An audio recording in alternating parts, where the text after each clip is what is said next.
कहते थे लोग जो काबिल नहीं है तू, देंगे वही सलामियाँ। दिल थाम के जहाँ देखेगा एक दिन तेरी भी कामयाबियाँ।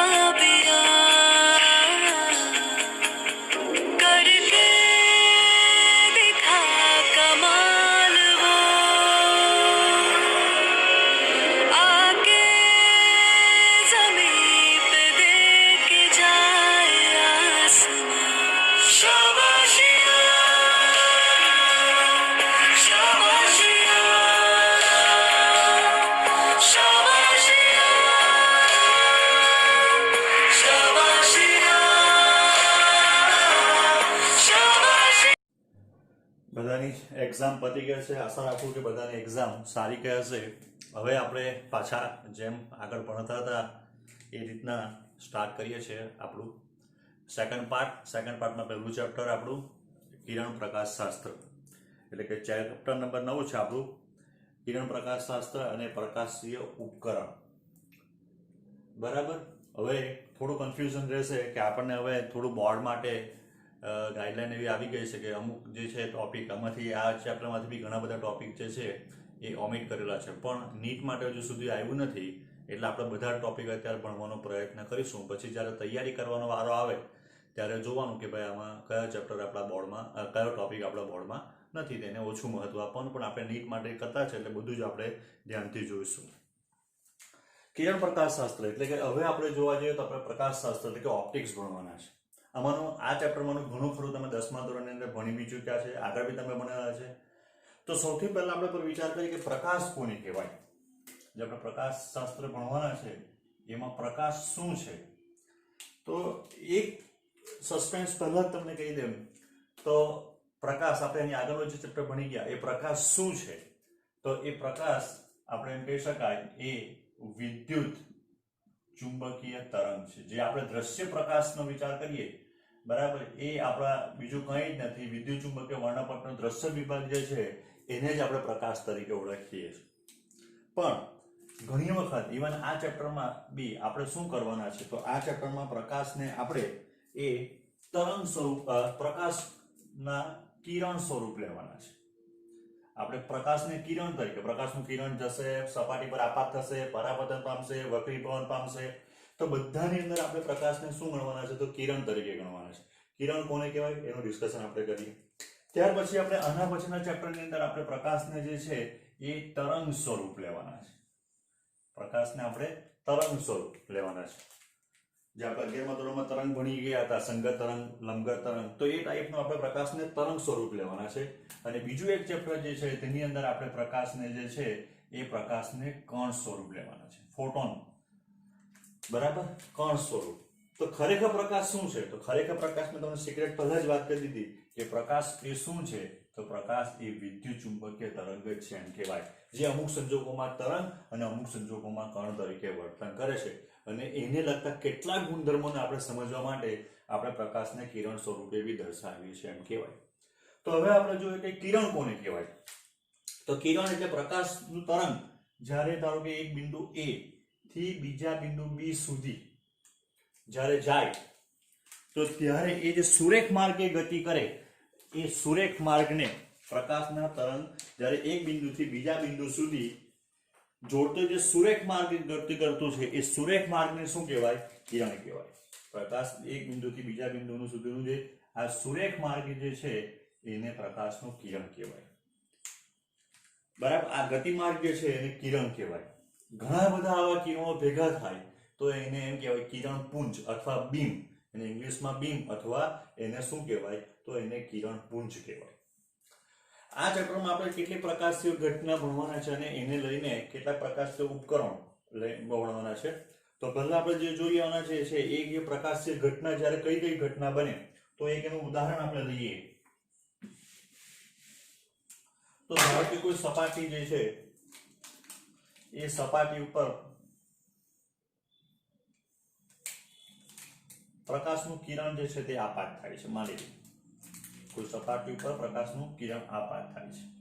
ધારો કે આ AB એ આપણે શું કહી શકાય, આપાત કિરણ થાય. તો જ્યારે કોઈ પછી સપાટી પ્રકાશીય પારદર્શક હોય, પ્રકાશીય પરાવર્તક હોય, બરાબર છે, ત્યારે ત્રણ ઘટના ઓછામાં ઓછી બને. પહેલી જે ઘટના બને એ પ્રકાશનું પરાવર્તન. આ પ્રકાશનું પરાવર્તન થાય, બરાબર છે. એ જ માધ્યમમાં પ્રકાશ પાછો ફેંકાય, બરાબર. અરીસો જે આપણે છે તો અરીસામાં કોઈ બી જાતનો અરીસામાં પ્રતિબિંબ રચાય અથવા અરીસામાં જે પ્રકાશીય ઘટના જવાબદાર છે એમાં પ્રતિબિંબ રચાવવા માટે, તો એ પ્રકાશનું પરાવર્તન છે. ત્યાર પછી બીજું જે ઘટના બને એ પ્રકાશનું એ પોતાનો ગતિ માર્ગ બદલે થોડો, તો એને એમ કહેવાય એ પ્રકાશનું વક્રીભવન થયું એમ કહેવાય. લેન્સમાં જે જુદા જુદા પ્રકારના લેન્સમાં જે ઘટના બને અને એનું જે પ્રતિબિંબ રચાય તો એ જે છે એ પ્રકાશના વક્રીભવનને લીધે રચાય. અને ત્રીજું જે પ્રકાશનું પરાવર્તન થાય અને વક્રીભવન થાય એ સિવાય આ સપાટી દ્વારા જે પ્રકાશીય ઉર્જા છે એ ઉર્જાનું થોડું શોષણ પણ થાય. એટલે આ જે સપાટી જે છે એ સપાટી શું કરશે, તો એ સપાટી એ પ્રકાશ કે પ્રકાશીય ઉર્જાનું થોડું શોષણ પણ કરે એમ કહેવાય. એટલે જ્યારે કોઈ માધ્યમ પર એક માધ્યમમાંથી બીજા માધ્યમમાં પ્રકાશ જતો હોય ત્યારે શું થાય, અથવા કોઈ માધ્યમમાં જ્યારે પ્રકાશ ગતિ કરતો હોય તો ત્યારે એ પ્રકાશનું પરાવર્તન થાય, વક્રીભવન થાય અને શોષણ થાય. ને આને લઈને શું થાય, તો જુદી જુદી ઘટનાઓ જે છે એ બને. એ વારાફરતી આપણે આ ચેપ્ટરમાં જોવાના છે. નેક્સ્ટ હવે થોડું ડિટેલમાં જોઈએ પ્રકાશનું પરાવર્તન. તો પ્રકાશનું પરાવર્તન કોને કહેવાય, તો જ્યારે પ્રકાશ કોઈ પરાવર્તક સપાટી ઉપર આપાત થાય, માની લે કે પ્રકાશનું કિરણ આ PQ એ આપણે માની લે કે કોઈ પ્રકાશનું કિરણ છે, એ જ્યારે કોઈ પરાવર્તક સપાટી ઉપર આપાત થાય, એવું જરૂરી નથી કે અરીસો જોઈએ, એ બીજી કોઈ બી સપાટી, ઇવન આપણે હ્યુમન બોડી બી જે પ્રકાશનું પરાવર્તન કરે, કોઈ પણ વસ્તુ પ્રકાશનું પરાવર્તન કરે. આપણને બધાને ખબર છે કે આપણે કોઈ વસ્તુ ક્યારે જોઈ શકીએ, તો એ વસ્તુ પર પ્રકાશનું કિરણ પડે, પરાવર્તન થાય ને આપણી આંખ સુધી જ્યારે પહોંચે ત્યારે આપણે જોઈ શકીએ. એટલે કોઈ પણ સપાટી શું કરશે, તો પોતાના ગુણધર્મ પ્રમાણે પ્રકાશનું પરાવર્તન કરે. તો આ PQ જે છે એ આપણે કહી શકાય કે આપાત કિરણ છે. અને તે જ માધ્યમમાં ફરી પાછો પ્રકાશ જે છે એ જ્યારે એ પાછો ફેંકાય, તો આ પાછા ફેંકાવાની જે ઘટના જે છે એ ઘટનાને શું કહેવાય, તો એ ઘટનાને પ્રકાશનું પરાવર્તન કહેવાય. આ PQ જે છે એ PQ આપણા માટે શું બનશે, તો PQ આપણા માટે આપાત કિરણ બને. QR એ પરાવર્તિત કિરણ બને, બરાબર. અને આ Q બિંદુ શું છે, તો Q બિંદુ એ આપણા માટે એમ કહેવાય આપાત બિંદુ છે કે જેના જે બિંદુ પર પ્રકાશનું કિરણ આપાત થાય છે. તો આપાત બિંદુ આગળ આપણે દોરેલો ધારો કે લંબ ગણીએ MN, બરાબર છે. તો આપાત બિંદુ આગળ દોરેલો લંબ સાથે જે ખૂણો બનાવે એ ખૂણાને આપણે આપાત કોણ કહેવાય. આ બધું તમને થોડું થોડું તો આવી ગયું છે. અને પરાવર્તિત કિરણ જે છે એ પરાવર્તિત કિરણ આપાત બિંદુ આગળ દોરેલા લંબ સાથે જે ખૂણો બનાવે એને શું કહેવાય, તો એને પરાવર્તન કોણ કહેવાય. આટલું આપણને ખબર હોવી જોઈએ પ્રકાશનું જ્યારે પરાવર્તન થાય ત્યારે. હવે પરાવર્તનના બે નિયમો છે. તેમાં પહેલો નિયમ I બરાબર R, બરાબર છે. ખૂણો I બરાબર ખૂણો R, એટલે કે હંમેશા આપાત કોણ અને પરાવર્તન કોણના મૂલ્ય સમાન જ હોય. જ્યારે પરાવર્તન થાય તો ત્યારે કોઈ પણ પરાવર્તન માટે આપાત કોણ અને પરાવર્તન કોણ જે છે એ સમાન જ હોય હંમેશા.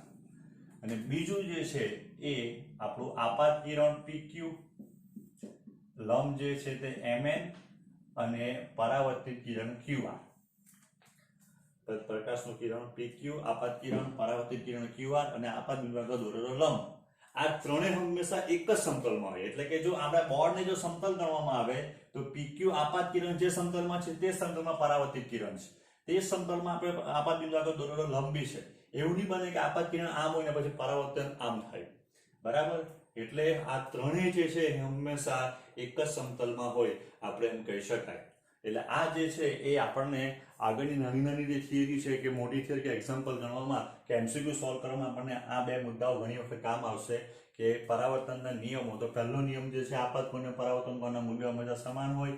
આપાત કિરણ, પરાવર્તિત કિરણ અને આપાત બિંદુ આગળ દોરેલો લંબ આ ત્રણે એક જ માધ્યમમાં હોય. હવે પરાવર્તન જે છે એ પરાવર્તનની ઘટના ઉપર આધારિત જે સાધન છે અથવા કોઈ ઇન્સ્ટ્રુમેન્ટ કે પ્રકાશશીલ ઇન્સ્ટ્રુમેન્ટ જે છે એ છે અરીસાઓ. બરાબર છે. તો એ અરીસાઓ વિશે આપણે હવે થોડું ડિસ્કસ કરીએ.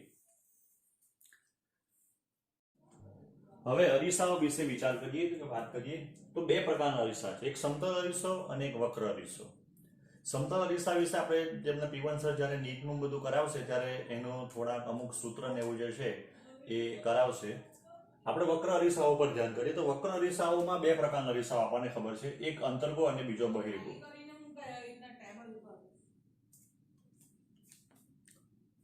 તો ધારો કે આ એક કાચનો ગોળો છે, જે રીતે તમે જોયું કે લાઇટ જે હોય આપણે ફેન્સિંગ એટલે દિવાલ હોય બિલ્ડિંગ કે બંગલાની ફરતે બહાર ગોળા જેવા લગાવેલા હોય, તો આ કાચનો ગોળો જેવો છે એમ વિચાર કરીએ.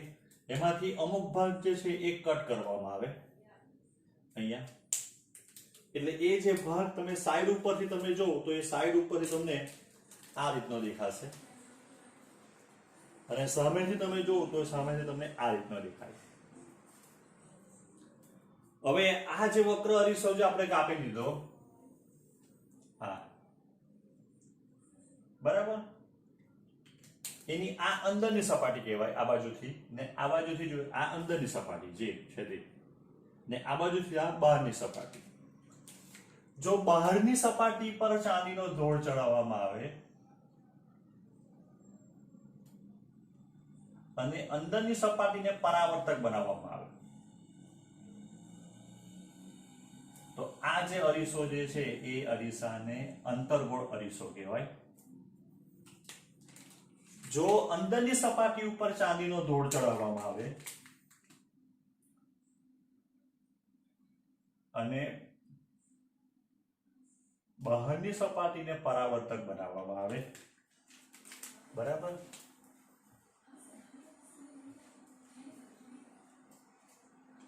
તો આ જે અરીસો જે છે એ અરીસાને બહિર્ગોળ અરીસો કહેવાય. આપણે આ બંને જે અરીસા છે એ બંને અરીસા ડિટેલમાં ભણવાના છે. તો પહેલા આપણે એ લોકોની જે કોમન થોડી વ્યાખ્યાઓ જે છે તમને ઓલમોસ્ટ બધી આવડતી જ છે, છતાં એકવાર આપણે પાછું એને રિવાઇઝ કરી લઈએ. વક્ર અરીસાની વ્યાખ્યાઓ જોઈએ. પહેલી વ્યાખ્યા છે અરીસાનું ધ્રુવ.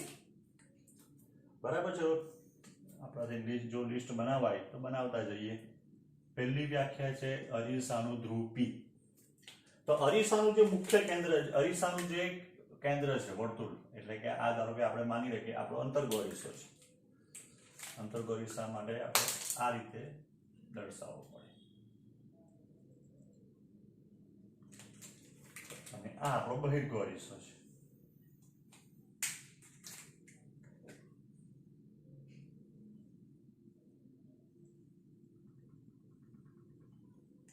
તો આ અંતર્ગો અરીસો કે બહિર્ગો અરીસાનું જે એનું કેન્દ્ર આવે અહીંયા, એટલે જો સામેથી તમે જો તો સામેથી તમને અરીસો આવો દેખાવાનો છે, તો એનું જે કેન્દ્ર આવે એ કેન્દ્રને શું કહેવાય? અરીસાનું ધ્રુવ કહેવાય, P પોલ. એટલે કે અહીંયા આપણે ધારો કે આ અરીસાનો વિચાર કરીએ કે આ આપણો કટ કરેલો અરીસાનો ભાગ જે છે, આ બાકીનો તૂટક રેખાથી બતાવીએ તો એનું ધ્રુવ જે P છે એ આ P થાય, બરાબર, એટલે એને અરીસાનું ધ્રુવ કહેવાય. અરીસાનું વક્રતા કેન્દ્ર C, વક્રતા કેન્દ્ર C. તો એમ કે અરીસો જે ગોળાકાર કવચમાંથી કાપીને બનાવેલો, કવચ એટલે પોલો ગોળો, તો કવચથી બનાવેલો હોય એ કવચનું કેન્દ્ર, અરીસો કાચના ગોળામાંથી કાપીને બનાવ્યું હોય એ અરીસાનું કેન્દ્ર, એને વક્રતા કેન્દ્ર C કહેવાય. એટલે આનું વક્રતા કેન્દ્ર C જે છે એ અહીંયા આવશે, આનું વક્રતા કેન્દ્ર C, બરાબર. આ એનું ધ્રુવ P છે બંને. ત્યાર પછી વક્રતા ત્રિજ્યા R.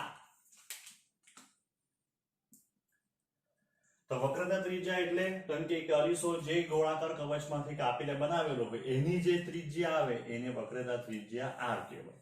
અથવા ધ્રુવ અને વક્રતા કેન્દ્ર C વચ્ચેનું જે અંતર છે એને અરીસાની વક્રતા ત્રિજ્યા R કહેવાય. બે વ્યાખ્યા છે. પહેલી વ્યાખ્યા અંતર્ગો અરીસો, જે અરીસો મતલબ વક્ર અરીસો જે ગોળાકાર કવચમાંથી કાપીને બનાવેલો હોય એની જે ત્રિજ્યા આવે એ ત્રિજ્યાને એની અરીસાની વક્રતા ત્રિજ્યા કહેવાય.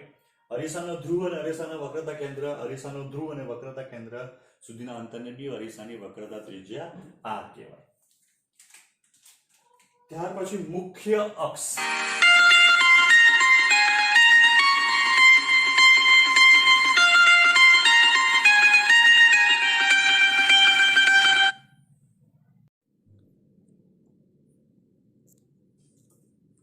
મુખ્ય અક્ષ તો અરીસાનું ધ્રુવ અને વક્રતા કેન્દ્ર C માંથી પસાર થતી જે કલ્પિત રેખા છે એને અરીસાની મુખ્ય અક્ષ કહેવાય. અરીસાનું ધ્રુવ અને વક્રતા કેન્દ્ર C માંથી પસાર થતી જે કલ્પિત રેખા છે એ કલ્પિત રેખાને અરીસાની મુખ્ય અક્ષ કહેવાય. અરીસાનું દર્પણ મુખ.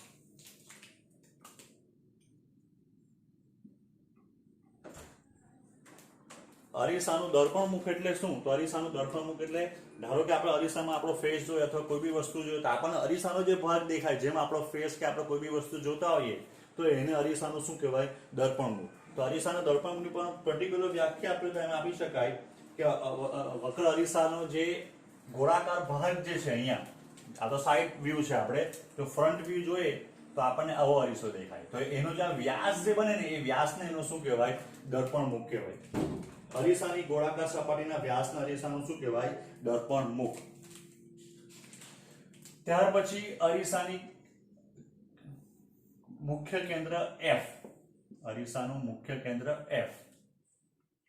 તો અરીસા પર આપણે શું કરીએ તો એમ કે અરીસા ઉપર જો સમાંતર કિરણો આપાત કરવામાં આવે, ફિઝિક્સમાં દૂરથી આવતા કિરણોને સમાંતર કિરણો કહેવાય, અથવા જે કિરણો સમાંતર આવતા હોય અરીસા પર આપાત થાય અને ત્યાંથી પરાવર્તન પામી જે બિંદુએ ભેગા થતા હોય, જો એ અંતર્ગો અરીસો હશે તો અંતર્ગો અરીસા માટે એ બંને અથવા જેટલા બી કિરણો આવે બધા કિરણો એક બિંદુ આગળ ભેગા થાય, ખરેખર ભેગા થાય, બરાબર છે, વાસ્તવિક રીતે ભેગા થાય એમ કહેવાય. તો એ જે કેન્દ્ર છે એ અથવા એ બિંદુને શું કહેવાય? અરીસાનું મુખ્ય કેન્દ્ર F કહેવાય. જો બહિર્ગોળ અરીસો હશે તો બહિર્ગોળ અરીસામાં એ પરાવર્તન આમ પામે તો એને આપણે પાછળ લંબાવવા પડે, તો આ બિંદુ આગળ ભેગા થવાનો ભાસ થાય તો એ બિંદુ એને શું કહેવાય? તો એનું મુખ્ય કેન્દ્ર F થાય. એટલે કે અરીસાના મુખ્ય અક્ષને સમાંતર સાંકડું કિરણપુંજ જ્યારે આપાત કરવામાં આવે ત્યારે જે બિંદુ પાસે ખરેખર ભેગા થાય અથવા ભેગા થવાનો ભાસ થાય તે બિંદુને અરીસાનું મુખ્ય કેન્દ્ર F કહેવાય. બહિર્ગોળ અરીસાની અંદર ભેગા થવાનો ભાસ થાય જ્યારે અંતર્ગોળ અરીસામાં ખરેખર એ ભેગા થાય. ત્યાર પછી કેન્દ્ર લંબાઈ સ્મોલ f. તો કેન્દ્ર લંબાઈ કોને કહેવાય? તો અરીસાના ધ્રુવથી મુખ્ય કેન્દ્ર સુધીનું જે અંતર છે, અરીસાના ધ્રુવથી અરીસાના મુખ્ય કેન્દ્ર સુધી f સુધીનું જે અંતર છે એ અંતરને અરીસાની કેન્દ્ર લંબાઈ f કહેવાય. અરીસાની કેન્દ્ર લંબાઈ એની શું છે? તો એની લાક્ષણિકતા છે. તમે બજારમાં અરીસો લેવા જાવ તો તમને પૂછે કયો જોઈએ, અંતર્ગોળ જોઈએ, બહિર્ગોળ જોઈએ, કઈ કેન્દ્ર લંબાઈનો જોઈએ, તો એની એક મોટી લાક્ષણિકતા છે. ત્યાર પછી ફોકલ પ્લેન. તો ફોકલ પ્લેન એટલે શું? તો ફોકલ પ્લેન એટલે તેના મુખ્ય કેન્દ્રમાંથી પસાર થતું હોય અને મુખ્ય અક્ષને લંબ હોય એવું સમતલ. એના મુખ્ય કેન્દ્રમાંથી પસાર થતું હોય અને મુખ્ય અક્ષને લંબ હોય એવું જે સમતલ આવે એ સમતલને શું કહેવાય? ફોકલ પ્લેન કહેવાય. બીજી એક નાની વ્યાખ્યાઓ છે. આ ફોકલ પ્લેન પાછું જોવું તો અરીસાના મુખ્ય કેન્દ્રમાંથી પસાર થતું હોય અને એના કેન્દ્રને લંબ હોય. તમે 10મા ધોરણમાં પ્રેક્ટિકલ કરેલો ત્યારે તમે જેટલું પ્રતિબિંબ મેળવવા માટે જે પૂઠું યુઝ કરતા હતા અથવા બોર્ડ, એ બોર્ડ જ્યારે મુખ્ય કેન્દ્ર ઉપર એક્ઝેક્ટ આવી જાય ત્યારે માનવાનું કે એ બોર્ડ જે છે એ ફોકલ પ્લેન બને એમ કહેવાય. બીજી એક નાની વ્યાખ્યા છે એ પેરાએક્સિયલ રેસ. પેરાએક્સિયલ રેસ, તો પેરાએક્સિયલ રેસ કોની કહેવાય? તો મુખ્ય અક્ષની નજીકના વિસ્તારમાં જે કિરણો આવેલા હોય એ કિરણોને પેરાએક્સિયલ રેસ કહેવાય. મુખ્ય અક્ષ જે છે એની નજીકના વિસ્તારમાં જે પ્રકાશના કિરણો આવેલા હોય એને પેરાએક્સિયલ રેસ કહેવાય.